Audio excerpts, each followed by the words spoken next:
Bonjour, bienvenue dans le français in situ. Tu vas passer à l'action dans un instant, en situation réelle de communication autour de thèmes intéressants. Mais d'abord, j'imagine que tu veux savoir ce qu'est le français in situ. Alors, tu as 12 fiches pratiques thématiques et je voulais partager avec toi le contenu global de ces fiches pour que tu commences à plonger dans l'ambiance de cette formation. Dans la fiche A, comme acheter quelque chose, tu vas apprendre à acheter quelque chose.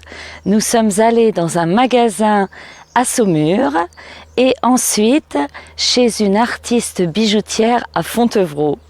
Je n'en dis pas plus. Beaucoup de mes étudiants du français ont des difficultés à prononcer le mot accueil. Tu sais ce que veut dire accueil ? Eh bien, c'est l'occasion pour toi de communiquer avec moi dans la section commentaires sur la page de la formation. Nous avons une interaction sur chaque page de la formation. Alors, dans la fiche A comme accueillir un visiteur, tu vas apprendre à faire les présentations avec les gens que tu connais et les gens que tu ne connais pas.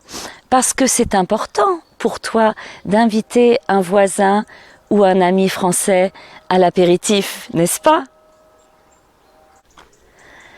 Et très rapidement, à l'apéro, vous allez peut-être parler des activités de loisirs. Qu'est-ce que c'est qu'un loisir? Tracy, une amie anglaise que tu vas voir dans la vidéo, m'a dit que ce n'est pas un mot connu par les Anglais, le mot loisir. Eh bien, c'est un hobby. Tu es d'accord que c'est un sujet de conversation intéressant, non? Et quand nous parlons des loisirs, nous parlons également de nos activités quotidiennes. Alors, ça veut dire quoi le mot quotidien et le mot quotidienne? Eh bien, ce sont tes activités de tous les jours. Dans la fiche A comme activité quotidienne, tu vas apprendre à parler de tes activités de tous les jours. Alors, ça semble simple comme bonjour, mais tu vas voir que ce n'est pas si facile que ça. Dans la fiche A comme actualité, tu vas apprendre quelles actualités intéressent les Français et les habitants de Saumur. Et toi, après, tu vas pouvoir comprendre plus facilement les magazines, les journaux, les actualités à la télévision et à la radio. Une autre difficulté du français, ce sont les adjectifs. Tu vas apprendre l'importance d'apprendre à utiliser les adjectifs pour parler de la région où tu viens en vacances ou du patrimoine où tu te trouves. Et après, nous allons apprendre à utiliser les adjectifs devant ou après le nom avec certains adjectifs comme certain, grand, nouveau, ancien, parce que la place de l'adjectif change le sens. Dans nos conversations courantes, nous utilisons beaucoup les adverbes. C'est pour ça que dans le français in situ, il y a plusieurs fiches pour que tu étudies tranquillement les adverbes. Alors, nous commencerons par les adverbes de fréquence pour parler de tes activités préférées et de la fréquence avec laquelle nous faisons nos actions. Ensuite, nous allons étudier les adverbes de lieu. Derrière moi, regardez, il y a cette magnifique abbaye de Fontevraud. Et j'habite encore plus loin derrière, la rue Robert d'Arbrissel est juste derrière l'abbaye. Devant moi, j'ai la magnifique forêt de Fontevraud. Mais évidemment, vous devez apprendre au-dessus de, en dessous de. Il y a beaucoup d'adverbes et de prépositions de lieu. Alors la manière, j'ai dit tout à l'heure, tu vas étudier tranquillement les adverbes. Tranquillement, c'est un adverbe de manière.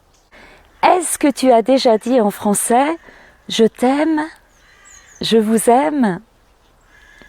Eh bien, pour parler de tes activités préférées, tu vas étudier la fiche A comme aimer. Un peu, beaucoup, passionnément, à la folie, pas du tout. Est-ce que tu aimes la France? Un petit peu, ou à la folie, passionnément.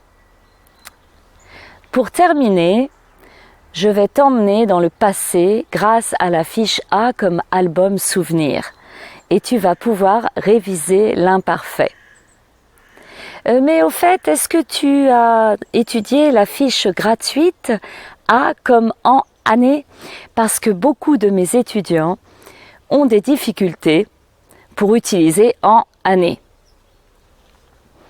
Ils m'ont demandé quand est-ce que j'utilise en, quand est-ce que j'utilise année. Eh bien, l'objectif de cette fiche, c'est de t'expliquer quand et comment utiliser en et année. Voilà toutes ces explications. J'ai vraiment hâte de te retrouver. Ça veut dire, je suis très impatiente de te retrouver pendant toute cette formation de 12 épisodes et surtout n'hésite pas à m'envoyer un mail si tu as des problèmes. Maintenant, je pense que tu peux étudier tranquillement tous ces sujets de conversation thématiques pour apprendre à parler français comme si tu étais en France. Au revoir. Sous le ciel de Paris marchent des amoureux. Leur bonheur se construit sur un air fait pour eux.